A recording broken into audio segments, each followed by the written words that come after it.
Soya முட்டை பொடி mass செய்யலாம். 30 கிராம் சோயாவை எடுத்து சுடுதண்ணியில் ஊற போட்டு நல்லா பிழிஞ்சு எடுத்து வச்சுருக்கிறேன். ஒரு வடைச்சட்டி அடுப்பில் வச்சு எண்ணெய் ஊற்றி கொஞ்சமாக சோம்பு சேர்த்துருக்கிறேன். கொஞ்சம் கருவேப்பிலை, ஒரு பூண்டு பல், கொஞ்சமாக இஞ்சியை தட்டி வச்சுருக்கேன், அதையும் சேர்த்து வதக்கிக்கலாம். பெரிய வெங்காயத்தை கட் பண்ணி வச்சுருக்கேன், அதையும் சேர்த்து வதக்கிக்கலாம்.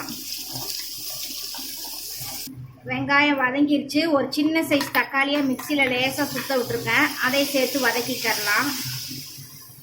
தக்காளி வதங்கட்டும். இந்த சோயாவை மிக்சியில் துருவுன மாதிரி சுற்றிட்டு வந்துடலாம், தண்ணி ஊற்றக்கூடாது.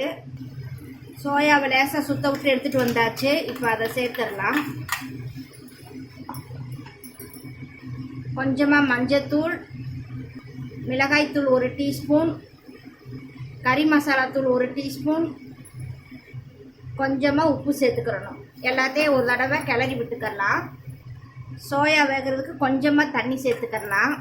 ஏற்கனவே சுடுதண்ணியில் போட்டு எடுத்ததுனால சீக்கிரம் வெந்துடும். கொஞ்சமாக சேர்த்தா போதும். மீடியம் ஃப்ளேம்லேயே வச்சு தண்ணி வற்றட்டும். தண்ணியெல்லாம் வற்றிருச்சு. இப்போ 3 முட்டை எடுத்து வச்சுருக்கேன். வெள்ளைக்கரு மட்டும்தான் சேர்க்கணும். 3 முட்டையோட வெள்ளைக்கரு மட்டும் எடுத்துருக்கிறேன், அதை சேர்த்துக்கலாம். முட்டைக்கு தேவையான உப்பு சேர்த்துக்கிறணும். கொஞ்சமாக பெப்பர் தூள் சேர்த்துக்கலாம். இப்போ எல்லாத்தையும் நல்லா மிக்ஸ் பண்ணிக்கிறலாம். முட்டை வெந்துருச்சு. இப்போ மல்லித்தலையை போட்டு இறக்கி வச்சிடலாம். இது வந்து டயட் ஃபுட்டு. சப்பாத்திக்கு சைடிஷாக வச்சுக்கலாம், தோசைக்கு சைடிஷாக வச்சுக்கலாம். முட்டை சோயா பொடி மாஸ் ரெடி ஆயிடுச்சு.